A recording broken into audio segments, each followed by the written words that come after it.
wallahu khalaqakum wa ma ta'malun. Allah lah yang menciptakan kalian dan menciptakan apa yang akan kalian perbuat di muka bumi ini. Jadi sebelumnya kita lahir di dunia ini, Allah lah menentukan kita ini bakal jadi apa. Si anu jadi pegawai, si anu jadi ustadz, si anu jadi tentara, si anu jadi pedagang, bisnismen, politikus.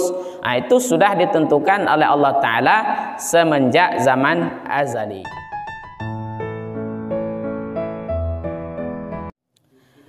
Bapak Ibu yang saya muliakan, kita sudah sepakat ya bahwasanya Allah Ta'ala adalah disebut dengan Khaliq. Ada khalik, ada makhluk. Khalik itu isim fa'il, sedangkan makhluk itu adalah isim maf'ul. Maksudnya khalik itu adalah sang pencipta, sedangkan makhluk itu adalah yang diciptakan. Jadi setiap sesuatu di muka bumi ini ada yang nyiptakan. Ini kertas tidak bisa ada dengan sendirinya. Ini kertas ada yang nyiptakannya. Maka ini alam, ada lautan, ada gunung, ada langit, ada bumi, ada semua isi di muka bumi ini ada yang menciptakan. Sehingga disebutkan dalam kitab Bahjatul Wasail ini, musannif menuliskan wa khalaqal khalqa minal insi wal jinni wal malaikati wa ghairihim. Allah itu adalah pencipta daripada seluruh makhluk, baik dari bangsa jin, manusia, malaikat, dan selain daripada itu. Apa selain daripada itu? Tumbuhan, hewan, planet, galaksi, semuanya itu adalah penciptaan Allah Ta'ala. Dan Allah Ta'ala, Bapak Ibu, tidak hanya menciptakan bendanya saja, tetapi wa a'malahum, dan Allah menciptakan kerja mereka masing-masing. Jadi matahari, Allah ciptakan matahari, Allah ciptakan juga kerjanya apa. Allah ciptakan saya, Allah juga tentukan kerja saya apa. Jadi perbuatan kita ini Allah juga yang menciptakannya. Maksudnya adalah ma yaf'alunahu fi dunyahum, apa yang akan mereka kerjakan di dunia mereka. Allah Ta'ala berfirman dalam Al-Quran, wallahu khalaqakum wa ma ta'malun. Allah lah yang menciptakan kalian dan menciptakan apa yang akan kalian perbuat di muka bumi ini. Jadi sebelumnya kita lahir di dunia ini, Allah lah menentukan kita ini bakal jadi apa. Si anu jadi pegawai, si anu jadi ustadz, si anu jadi tentara, si anu jadi pedagang, bisnismen, politikus.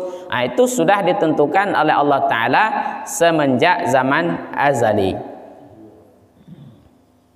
Cuman barang ini kan kita tidak tahu, maka tidak boleh kita pasrah dengan takdir.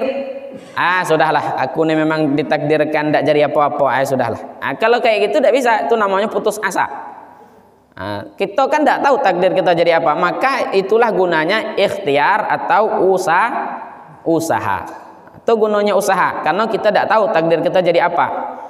Sehingga kita perlu berusaha dan berdoa kepada Allah Ta'ala. Cuman apapun yang kita lakukan, apapun profesi kita, sebenarnya itu adalah sudah ditentukan oleh Allah Subhanahu wa Ta'ala. Bukan hanya profesinya saja, tetapi wa qaddara arzaqahum, dan Allah juga mengatur ukuran rezeki yang akan dia peroleh selama hidup di dunia. Jadi miskin, kaya itu sudah ditentukan oleh Allah semenjak kita belum lahir di muka bumi ini. Rezeki kamu segini, kamu jadi orang kaya atau orang miskin atau orang yang sedang-sedang saja, itu sudah ditentukan oleh Allah Ta'ala. Maka jangan ambil pusing dengan masalah rezeki. Yang penting ada usaha, bekerja, dan berdoa. Kata Imam An-Nawawi, ma yantafi'u bihi bil fi'li qalilan aw katsiran. Rezeki itu sudah diukur oleh Allah Ta'ala sedikit ataupun banyak. Kadang-kadang kita nengok ya, ada orang tuh punya laki. Ketika dia punya laki, rezekinya susah nih. Tapi pas lakinya meninggal, mohon maaf dia jadi janda, murahnya rezekinya. Artinya Allah tuh pengen ngajarin bahwa yang ngasih rezeki itu bukan suami. Ada juga anak, waktu bapak emaknya masih hidup, susahnya hidupnya. Jadi yatim dia, tapi dia sukses jadi yatim. Artinya yang ngasih rezeki itu bukan orang tua, tetapi yang ngasih rezeki itu adalah Ar-Razzaq. Siapa yang bergelar Ar-Razzaq? Ar-Razzaq itu adalah Allah Ta'ala, tidak ada Ar-Razzaq yang lain. Maka itulah makna daripada keyakinan kita kepada Allah Subhanahu Wa Ta'ala. Wa ajalahum, dan Allah Ta'ala juga menentukan kapan waktu dia harus minggat dari dunia ini. Jadi Allah menciptakan sesuatu, Allah ciptakan kerjanya apa, Allah ciptakan rezekinya berapa, dan Allah juga ciptakan berapa lama kontrak dia di muka bumi ini. Umpamanya ada seekor semut. Semut ini diciptakan Allah Ta'ala, kemudian Allah kasih rezeki umpamanya 1 roti gepeng, dan Allah ciptakan ajalnya berapa tahun hidup di dunia ini. Masuklah kita ini. Jadi semuanya sudah diukur oleh Allah Subhanahu wa Ta'ala. La tazidu wa la tangkus. Ajal rezeki itu tidak bakal bertambah, tidak bakal berkurang dari ketetapan Allah Ta'ala.